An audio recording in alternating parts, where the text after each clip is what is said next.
You are watching the #1 show in the whole YouTube wrestling community, and I'm your host, one of your hosts, Juanzo.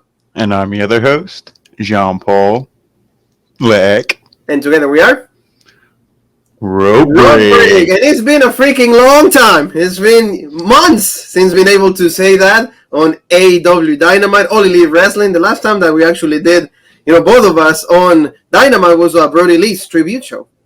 That's been a long time. Yeah, I would say that, or probably for Dynamite, or the pay-per-view. But yeah, it's been a while, and you know what? I just want to say I'm glad that they gave you a dumpster fire of a show to welcome you back to Dynamite. It's like thank you. It's like thank you to my what is like my carbon copy, Tony Khan. Robert Stone. Well, not no more because you're one of the deaners. Thanks to Noam Dar. To Noam Dar. So family, how's every single one of you today? Hope you're having a great time. And finally Jean-Paul invited. Well, he welcomes me back. We're gonna be here for Dynamite, and like you said, a show that a lot of stuff needs a lot of improvement, but overall, okay, decent. Not going to say not extremely bad. We're going to talk about everything. So your thoughts, Paul? You're the AEW Dynamite guru. Yeah, I mean, when the show first started, we saw the opening match for the tag belts. We saw everybody involved. We knew what that match was going to be, spots and everything. But overall, everything, all that considered, wasn't too bad.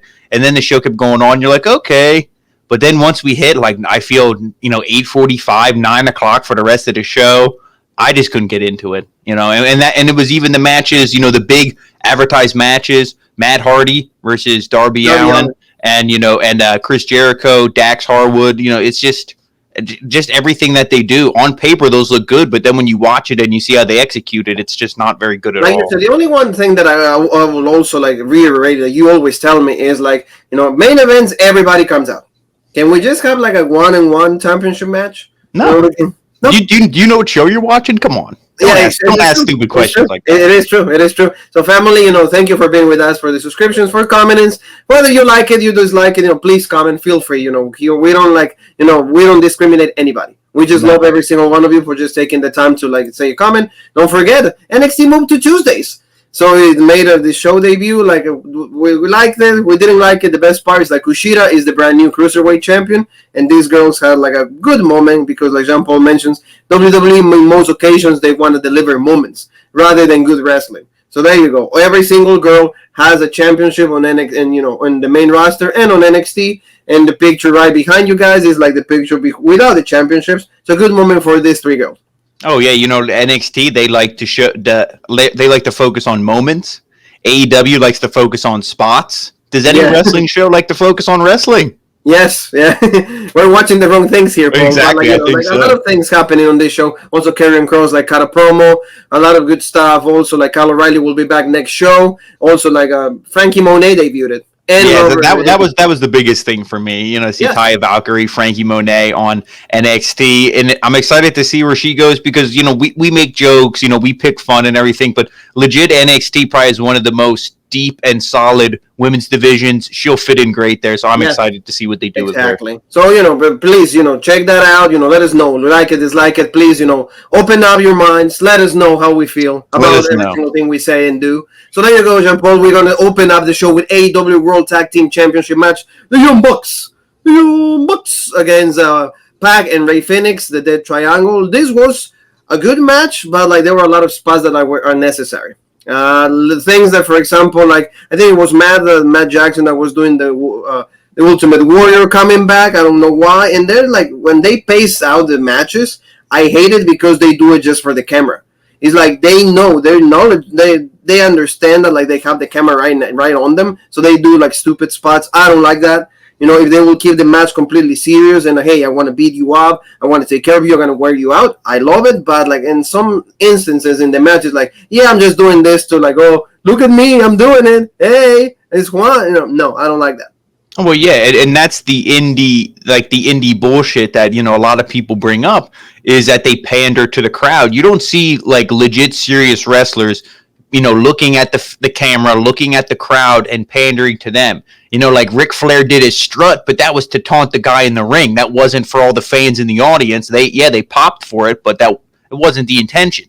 And it's these guys, they'll look right at the camera, look right at the fans, be duh, and be oh, okay, you copying Rope Break now with the duh? What's going on here? But No, this match, like you said, despite all the spots, I enjoy Ray Phoenix, like the athleticism. Pac to me is legit. I feel he's kind of just going along with this because he's like, at least I'm featured in a somewhat prominent role. WWE, I was just, feuding with Austin Aries and then done. Sitting on the sideline. Enzo, and done. Yeah, and Enzo and everything. That I think was the final straw, dropping that Enzo. Yeah. But it was actually pretty good. The only thing, despite everything we said, the Young Bucks pandering and all that, I just, watching this newly turned heel team, they're not going to lose it. And let's go back to the pay-per-view, and I won't take too long with this. Is you had the Face of the Revolution match that Scorpio Sky won. And then the following 2 weeks, Darby Allin just gives free title shots. So what was the point of Scorpio Sky going through a hellacious ladder match just when title shots are given out? You had the big tag team turmoil battle royal thing that, Death Triangle won, and, that they just lose. So it's just you create these big, like, oh, man, look at this. Now they're the number one contender, and then they just lose. So it's like you build up all this hype, but in the end, that Death Triangle wasn't going to win. It's the Young Bucks, and they just turned heel. They just joined with Omega. So the outcome of this match was already extremely predictable. They deliver good matches, like when they want to do it, when they want to get really serious, and when they want to go with the sequences itself. The super kicks. Although, I would say the super kicks is extremely overly done. They give. I was counting at least 10 super kicks coming up from both from Ray Phoenix. It was like a Gargano Adam Cole match. It's just super kick, it's like if you give me that one move. Like I said, if you make a finisher move, like a regular move, I'm going to lose interest in the move. And the same thing with the cutters, same thing with the splash. So so many things that in wrestling, at least in some companies, I want to say not WWE, but in AEW, maybe other Impact, you could say sometimes they deliver the same move and it doesn't feel the same. And also the Young Bucks is worth mentioning that the Young Bucks before the show before the matches started, they cut the ties from their gear is for they're fully healed. They said we're gonna have a different attitude. We're not the same anymore. We're not gonna be pandering to every single one of you, which they end up doing anyway. But in the end, like you said, they took out the Ray Phoenix mask. And they did a super kicks on him, a double super kick, 1, 2, 3. They get the win. Although, and the one spot a little bit before this that I did like, and they almost had me for half a second, is when Pac hit the Black Arrow. I believe it was on Nick Jackson or Matt, whoever it was. Mm-hmm. And then Phoenix is standing there guarding, which I said was legit, like when Mako Satomura did it, 2 weeks ago in NXT UK. But then with the other Buck pushes him, knocks him in, breaks up the pinfall. So at that moment, you're like, okay. Now the babyface or the heels are going to win. Now it's guaranteed. And the thing I liked about this match though, it took up a half hour of the show. So you're like, oh, okay, a quarter of the show's already over. Nice. Oh yeah, it was good. We only got an hour and a half more of this. At least they gave it enough time to develop the whole thing. But I'm just saying, some little things. Maybe sometimes you and me nitpick a lot. Maybe we just watch because of the analytical mind rather than just hey, enjoy for what it is. But some spots is oh, the big combat, the hulking up. No, I just don't like that. Mm-hmm. But in the end, the Young Bucks retain. Like we said, they're going to lose it on pay-per-view. And especially, like you said, new developed attitude has to be backed up with what? Championships. Yeah. So that's what we got. We got to see a thing from Alan Hanman Page, Alex Reynolds, and everybody from the Dark Order. And really, I just feel bad for these guys. I mean, it's cool that they're all together, but the seriousness that they had with Brody Lee, they wanted to have an attitude of dominance. They wanted to have an attitude of we're taking over NXT, or I'm not AEW rather. I'm sorry. We want to take AEW. We want to make it ours. We want to change the direction. No, no, just more like a comedy act. And I feel bad for these guys because some of them can be good wrestlers. Don't you think? Oh yeah, I mean some of them. I believe it's 10. I think it is. He's pretty good. Obviously, Hangman is the star of this group. He's the one who I really feel bad for. He's put with this. And when I say I feel bad, it's only a little bit because these guys could just say no. They could say, no, I really don't want to do that storyline. I don't want to do this. And I doubt Tony Khan's going to be like, okay, well, I'm going to fire you. Then they would just go to NXT or they'd go, New Japan or they go somewhere else, especially somebody at Hangman's caliber. Yes. Caliber, yeah. Yeah, it's I don't know. And then what did he say? Something like, oh, come on, guys, let's go to the food court and he's going to buy him something to eat. He has Alan Hammond Page his thoughts on what's been happening with Kenny Omega, Good Brothers, and Young Bucks, and he completely avoids the question, and then he just leaves. And then they were with Alex Reynolds, and Alex oh, the shoulder is how you feel? And I'm like, Okay. Oh, John Silver, you mean John Silver, yeah. And then like holds the shoulder, like he smacks the shoulder. That's fine, and he's like, "Ow!" And Hangman's like, "Isn't it your other shoulder?" He's like, "Yeah, but now this one hurts." So you see like it does. Come on, a little bit more seriousness here, people. Yeah. But it's fine. It's fine because we had like the first women's match after that, and there's Red Velvet with Jade Cargill, and a good match. Like I said, Jade has a lot of like future, and like I know they invested a lot in her because she has the physique. She's an athlete. She's tall, and like once you tweak a little bit of like the talk, you make her look maybe more paceful, like slow, deliver the lines more impactful. She's gonna be a really great star. And if you would take her and you would just like strap her to Thunder Rosa and Serena Deeb and just be like, have her only learn from those two women, she'll be great because she has the size, she has the strength, the athleticism. She's a former college athlete. I think of just basketball, maybe some other sports, maybe like track, something like that. But she's green, but there's so much potential there. She's like a really good piece of clay. You can mold it into anything you want, but if the wrong hands get on it, it's going to be molded into shit. And then, she had the match with Brandy too, Cody's surrogate wife until Brandy gives, birth, and Cody has his first wife back. But, Red Velvet, she's apparently ranked number 2. Almost all of her wins come on AEW Dark or Elevation. So to me, that doesn't count.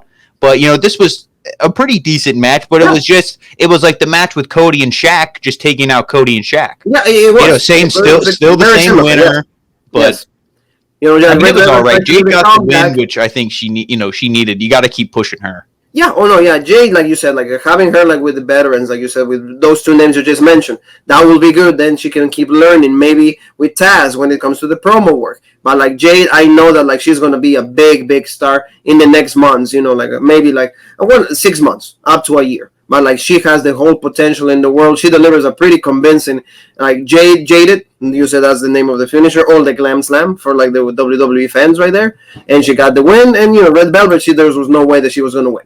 Red Velvet, like she's a good wrestler, but also like you said, she's like way shorter and smaller than Jade. So and Jade is the one that is going to be pushed. So that's what they did. But like they got the crowd really good for that. So now tell me a little bit about this, Paul. Dr. Britt Baker, like you said, remember what last week she was telling about like the rankings, how like nothing really counts, nothing really matters. And now you can say right there, like she was actually counting and showing how like she's number 3 right now because Red Velvet lost. She should go to the second spot. And she's like, oh, I'm 7-1, and she's like 5-2. So I should go up, and then soon I'm gonna have a match also in Elevation. So then I'm gonna win, and then I could be number 1 contender. So you see, like at least she's trying to make sense of the rankings that in a lot of times don't really make sense. Yeah, and I feel she's trying to make sense of it, but it's also like satire because she's explaining how she's probably not going to be number 2. She's probably not going to move up, and it's because Tony Khan's bullshit ranking system isn't actually legit.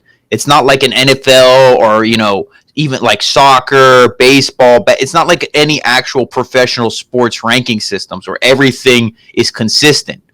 A win means this, a loss means this, a tie means this. And Tony Khan just goes, this person has 7 wins and this person has 5 wins, but the person with 5 wins is ranked number 1.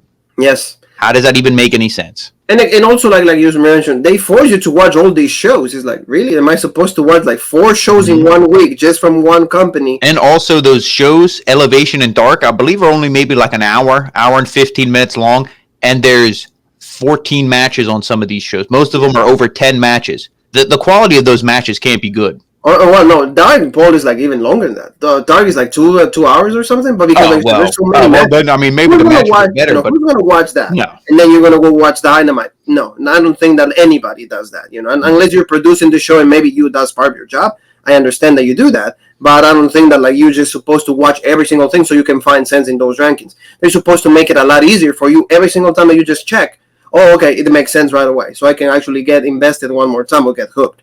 But like, Britt Baker, like you said, is a subtle satire of their own mistakes. So that's good that she's doing that. And I appreciate that. So now let's go to the debut of this guy, Anthony Ogogo. And like he's like from Britain. He said also like Olympic gold medalist or something. Yeah, like something like that, right? Yeah, something like that. He was a former boxer. He had to retire because of eye injuries and stuff. And this We'll just go through this quick. This was just to get QT Marshall's. Yeah, we'll go through it. It actually, us explaining it might be longer than the match, but this was just to get QT Marshall's group over. He had a match against some jobber. They're trying to get the boxing thing over. Boom, one punch.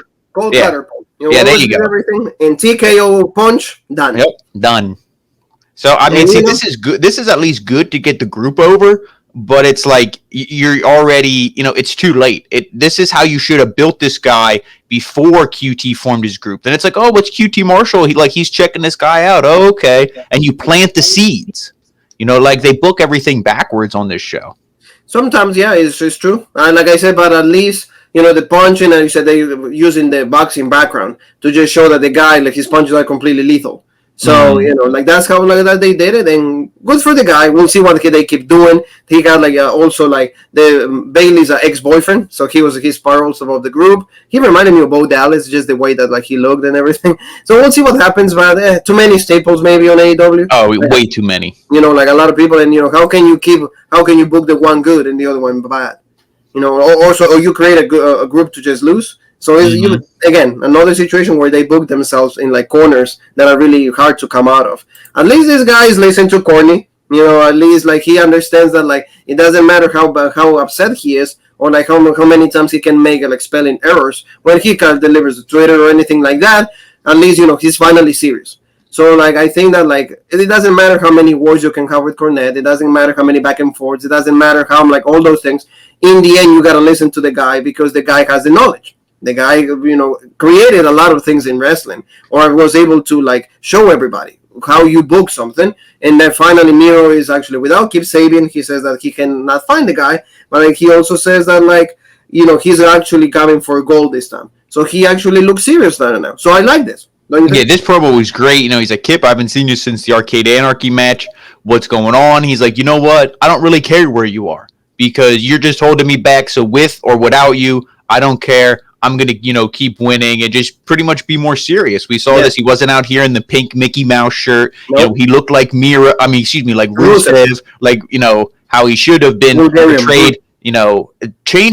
Gave him a new theme song. The best man needs to go. All that, just make him serious. And, he would be a person who, if you want to push this guy legit, he beats Darby Allin. Exactly. For the TNT Championship. That will be a good win. And also, that will at least be the same leagues that the Rusev. Because remember, he was the United States champion. At least in that before. I mean, I would, if they presented the FTW championship better, I would say he could beat Brian Cage for that. But that belt is like a joke. That's like buying a WWE championship at the toy section at Walmart. That's exactly. They brought it back to never mention it. Yeah. So what's the sense on that? So now let's go to promo because that was actually the beginning of the show, but it ties up with what we're going to talk about, and that is MJF. He was actually talking to Mike Tyson, so that was really funny, and he was trying to bribe him because of the match that they're going to have, with Dark's Harwood. And and the guy from the the Pinnacle, and then we got to go now to Jericho because Jericho's actually talking about Mike Tyson. Oh, we were enemies before, we didn't like each other, all of that, but now we're legit, and he actually is going to be the enforcer, so he's going to make sure that everything in the ring is fair and square. And what did you say, Paul? That you made me laugh. Something about those lines that Mike Tyson was saying. Oh, I just said Mike Tyson. He's just like, oh, I'm always firm, and I'm like, well, that's not good. They say you should call a doctor if it's firm after 4 hours, but so I don't know what's going on. And I make that joke because Tyson is old. He's almost 60, I believe. They said he's in his late 50s. He was popular, in the Attitude Era. He was popular before the Attitude Era. That was his heyday. That's why WWE brought him in. For Tony Khan to bring him in just proves Tony Khan was 10 years old watching WrestleMania, Shawn Michaels, Undertaker, Shawn Michaels, Stone Cold, and, Mike Tyson. He's like, oh, I want to do this one day. And now he's doing it, but it's, 20 plus years too late. So I don't really care for this. And even MJF in the beginning, we can't see a single interview segment without somebody interrupting. Oh, let's interview Mike Tyson. Oh, I'm glad to be the special enforcer of this match tonight. Boom. MJF, yeah. Yeah, nobody can just cut a straight promo, end the segment without an interruption. Oh yeah, no. It wasn't good. So Jericho actually says, thank you for not getting the bribe. Thank you for being fair and square, and we're gonna see you in the ring. And that was the match that we had. And Jericho, like you said, no mention of the Stone Cold Steve Austin Broken Skull session, no mention at all. So I was like, I was a little disappointed about that, because if WWE acknowledges, why can AEW also said something? Hey, he was even Excalibur. You don't need to throw up a graphic. Excalibur, his mouth is always moving a mile a minute. He could have just been like, "Oh yeah, Jericho was on, the Broken Skull sessions with." You don't even have to say Stone Cold. You can just say Steve Austin. If you don't want to say Stone Cold because that's like a WWE, whatever, you can just call him Steve Austin, his name, and just been like, mention it. Yeah, that does, and they didn't do that. But like the match, like I said, with Dax Harwood, like he was good. Yeah, Jericho, of course, paceful. It is okay.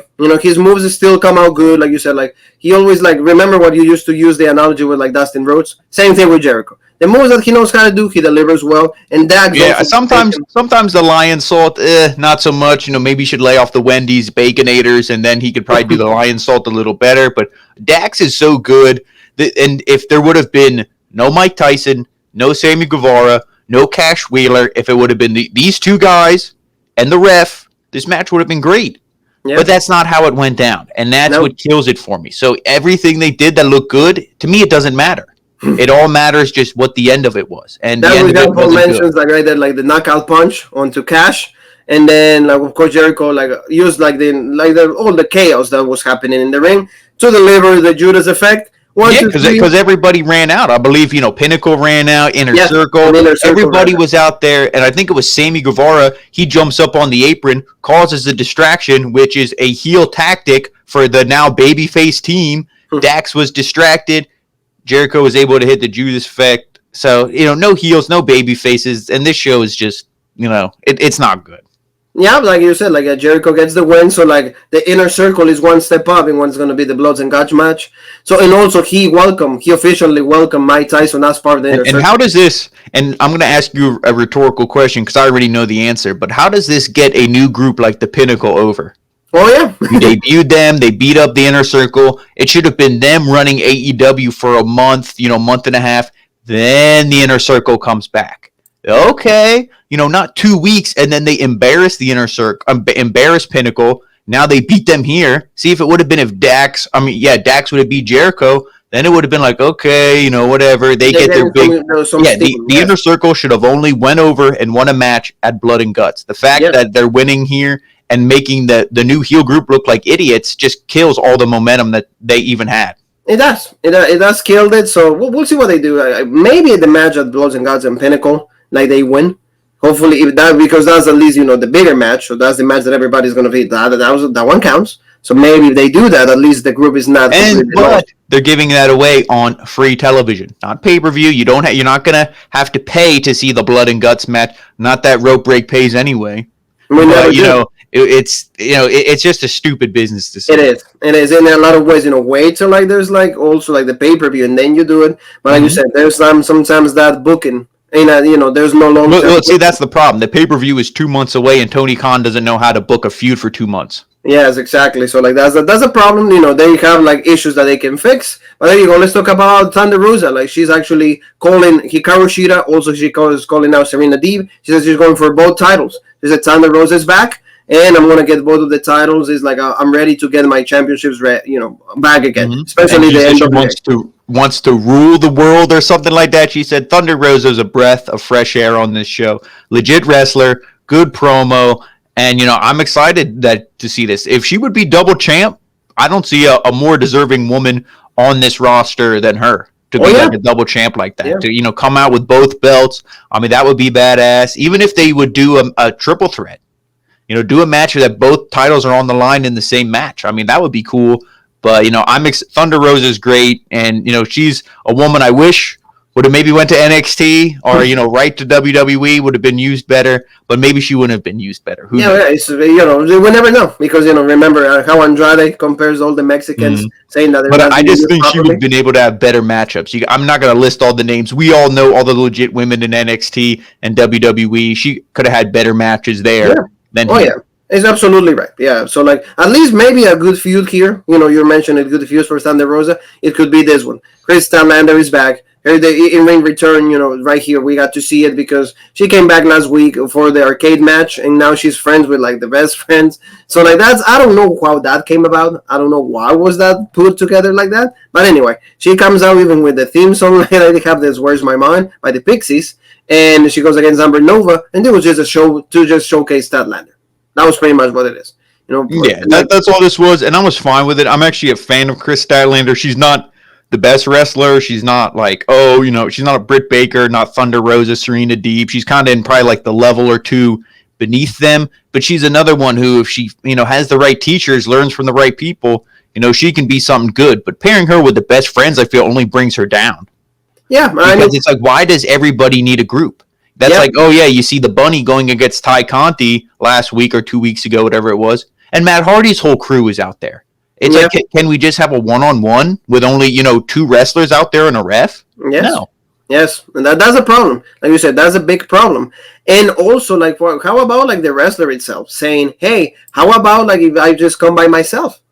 Don't help me." Yeah, like they could maybe be walking out with her, and she's like, "Guys, like, go away." Yeah, like can I be legit? It's like, I don't need you guys. It's like, I don't need you for every single like thing that I do. It's like, go away. But like, Kirsten Lander gets the win. We'll see what happens. Let's see who gets the matchup with her. Maybe Thunder Rosa, like you said, maybe Nyla Rose one more time. Maybe Hikaru Shida is the next target. We'll see where they pair it up. But it's at least interesting to see that she's back. And that she got a good showing. Like she did like kind of like a pile driver, something like that for the win, Amber Nova. But like also like a decent show for Amber. We'll see what she almost kind of does like the Deadeye almost. Yes, very similar to the Deadeye. Everybody does it. Bronson does it. Adam Hanman Page, the creator, doesn't do it anymore. Oh, there you go. Let's talk about Kenny Omega, the AEW World Heavyweight Champion, and also like the Young Bucks were cutting a promo. All of them with Catalyst, the Good Brothers. Of course, the Good Brothers is the only guys that are there from Impact. How about Jordan Grace? How about Perazzo? How about anybody else from Impact? Eddie Edwards, Rick Swann. That would make the show better if Rick Swann shows up. And there's only one guy who I want to see come to AEW and kick everybody's ass, and that's Moose. Yes, Moose will be badass. That's absolutely right. But these guys were cutting a promo saying that everybody's just wondering why they changed. Why they changed is because of you, because we got tired of doing what you guys wanted us to do. It's like, because now we just want to do what we want to do. So you see a different attitude from them. It's okay. At least for Omega it works. I would say for Omega it does work. And also Don Callis deliver a super kick to the cameraman. So okay, whatever. But like at least you see that like the whole family is back together. They're finally a good group. We'll see what happens here because they're going to need a lot of guys to go against these guys. So, your thoughts on this really quick. I definitely think it's setting up, how many guys do we got here? We got 5 guys here. I think this is setting up for, Moxley, Kingston, Hangman Page, and plug in another tag team. I don't know who it'll be. Penta and Phoenix, maybe. Yeah, maybe them. I think that's going to be the ones to go against these guys, and it's going to hopefully eventually lead to a title match, Omega, Hangman Page, and he goes over. But Hangman is just stuck, like we said, with the Inner Circle. Not Inner Circle. You see too many factions, the Dark Order. Yes. And, this, it's not bad, but it's just, it's too marky for me. They just pander to all the marks. They're like, oh, yeah, too sweet me, bro, and all this stuff, and... I just want to see like the legit wrestling. Like you say you're badasses, you say then prove it. You know what I mean? Just and they put the tag team division on notice. They said that like anybody will just have to suffer the consequences because there's no way that they're losing those titles. So we'll see what happens on that. It was just what we got. So now let's go to Christian Cage. Christian Cage was actually there to have an interview, but like you said, there's always an interruption. Can you have the freaking interview? Can you say what you got to say? No. Taz came out right away, and he was asking if he's going to join Taz's like group, the family of Taz, all of that. And Christian said, no, absolutely no.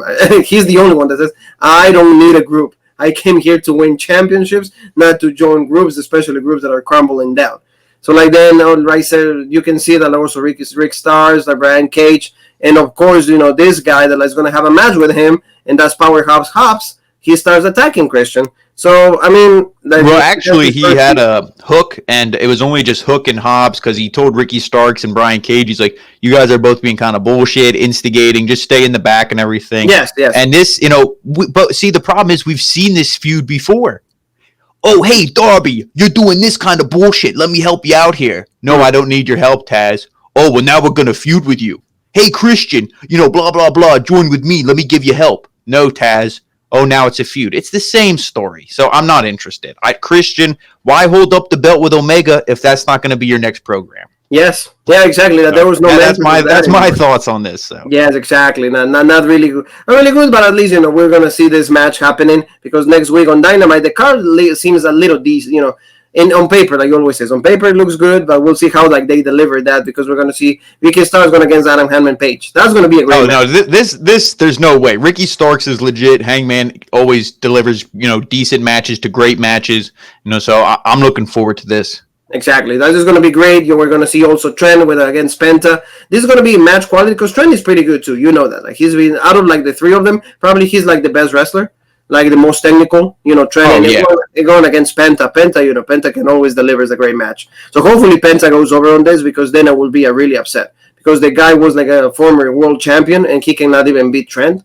No, I will be really upset about that. Like we mentioned, also Powerhouse Hobbs against Christian Cage. I'm assuming that Christian is going over. I'm assuming we'll see what they do because. Well, I'm going to tell you right now.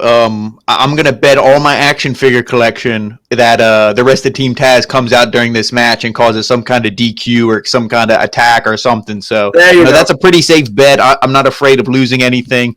Yes. And it'll be good until the interference happens. Yes, exactly. So Christian will be able to lead that big guy. Yeah, when we're going to have an AEW Women's Championship match, Tay Conti against Hikaru Shida, this will be okay. Tay is still green, but she gets better every single time. She was getting better on NXT. Now she's having more opportunities, better opportunities to improve her quality with bigger names, more skillful wrestlers. So a lot of people have faith in Tay Conti. We'll see what she does. But she has her background, the judo, all of that. She was in the Mayo Classic. And Hikaru, unfortunately, she has not have a meaningful feud outside of Thunder Rosa, outside of maybe a little bit of Nyla Rose, outside of Abaddon for a bit. Every single one of those feuds, because the main feud that you always say, and that's the one they should have done it months ago, it was Britt Baker. That's the one that makes sense. Everybody was an instant hooked. No, it didn't happen. We didn't get to see that. The progression should have been Sheeta had it run, drop it to a heel Britt Baker, and then she drops it to a baby face Thunder Rosa. Yeah, now there you go. So she's the book how it should have been. We didn't get that. That's what happens. So now let's go to the main event, and that was for the TNA Championship, and that was Darby Allin against Matt Hardy. TNA. Matt Hardy did win the TNA. Yeah, I keep watching those names. Give me one more week. The TNT Championship match, and that would be Darby Allin against Matt Hardy.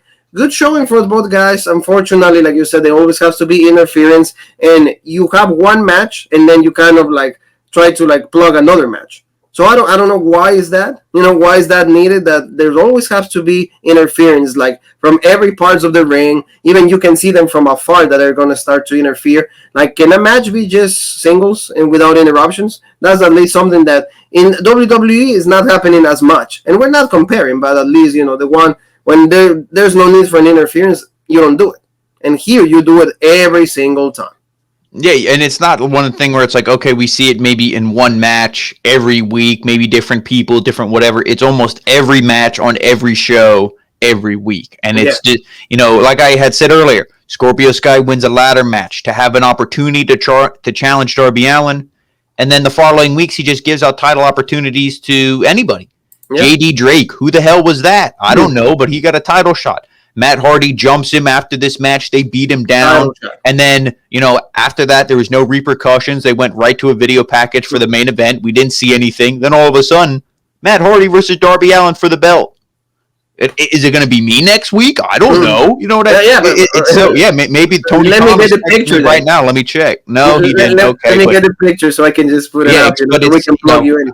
I was excited for it in the sense that it's Matt Hardy's veteran, legit. Darby's, again, a guy like Hangman Adam Page, who's he's one of your future stars, in the making. If you book this guy, present him legit. Way too many people getting involved. Again, it was just like the other match. It took me out of it, and it made me dislike it. And no, what took me really out of it is, that also, but this, Orlando's actually kicking guys and Sting. I get, and also, for example, if people complain about Jey Uso messing into Roman's matches every single time, why can we also hear that Sting, gets in every single match that Darby has? He wasn't there last week. To me, it's the more annoying person is Lance Archer. Oh yeah. Like, what's his deal? When he interrupted Sting last week, Sting was like, "Yeah, I agree with you, Lance Archer. You are legit, and you are being presented like shit. But that's not Sting's problem. He's not the book. So what's he? If he wants a match, just be a fucking man, grow a set of nuts, and be like Sting, you and me." Yeah, and, they tease it way too long. But my problem is why you tease it in the middle of a match, a championship match. And because see, the problem is you and I aren't the bookers of the year. That's the problem. See, we don't have the intellect like Tony Khan does. Yeah, because the problem is that even JR goes like, "Oh no, let's focus on the championship match because if you didn't know, there's a championship match happening because these guys just get there like that." And like you said, JR is going to be one of those guys that is. I don't know how long his contract is, but as soon as it's over, he's out. Like that. He's not going to be one who, oh yeah, let me renew. No, he probably was like a lot of these guys. They had faith. Main problem, Paul. Yeah. That match happens, right? Who's gonna win? Are you gonna put over Lance Archer? No. Sting is gonna go over. Like, so why? What is the point of doing this? Oh yeah, I get a rub with Sting. Okay, is that gonna mean that you're gonna challenge for a world title? No. So, that's for me, doesn't make any sense. Although, going back to the match, Matt Hardy and Darby Allin, they gave us a good showing. I would say, for example, when they went through, the table that they had, Matt Hardy, he did the leg drop. He did, also a twist of fate. He couldn't believe it. I thought he was going to win when he did that. But, of course, no. And then, Darby Allin, broke, all the stuff that they have in the announcer's table, moved it, put Matt Hardy over there, did the coffin drop, 1, 2, 3. He remains, the champion of the TNT or the champion of the network. And, Darby, the only thing is, I would like Darby to be more dominant in the matches because to me, in every single match that he has, he's coming from the back. He's completely gets beat up. He's about to lose the championship so many times. And then he does the big comeback and then he wins. So and that's the story that they always tell with him. The thing that, and that's fine because he's the underdog. That's just how you book. That's how you've always booked a small, underdog guy. It is what it is. The thing that I can't stand is, why does every match need to be a no DQ, falls count anywhere, all this stuff? Because they're all marks, and anytime somebody goes through the table, they're like, oh, this is the best thing ever. Why couldn't it just been a match, in the ring? You have 10 seconds on the outside. If you use any foreign object, you get disqualified. Have an actual wrestling match. Yeah. That would have been, something, because then maybe you could have had Sting there. Lance Archer comes out of nowhere and takes out Sting. Darby gets distracted. Matt Hardy rolls him up. 1, 2. Oh, he kicks out. That should have been the only, if you really need to get that narrative of Lance Archer and Sting, that should have been the only craziness. It should have just been all in the ring because Matt Hardy can work. And we know Darby's good. So I don't know why you had to do all this extra bullshit. Oh, yeah. And like I said, it's you get all these guys in, but there's no reason. Oh, yeah, the Dark Order is being feuding, with all these guys. Okay. All right, that's with Matt Hardy's team, okay, but why again those multi-man matches? Can they actually have singles matches or it's not needed because we all know that no match that has 8-man tag, 6-man tag becomes a match candidate of the year. It doesn't. It just doesn't because it's very difficult to follow. So that's what happened, but that's what we got, Paul. Darby Allin remains the champion of the network. A Dynamite that maybe will not be remembered as one of the best Dynamites. The show still needs a lot of work. We're gonna see what kind of rating they pull up because there was no competition anymore. I was gonna say maybe since both these shows are running unopposed, they'll be we'll just do whatever we want. Now we'll see who's the guy. Who's the main guy here because NXT actually put up 800,000.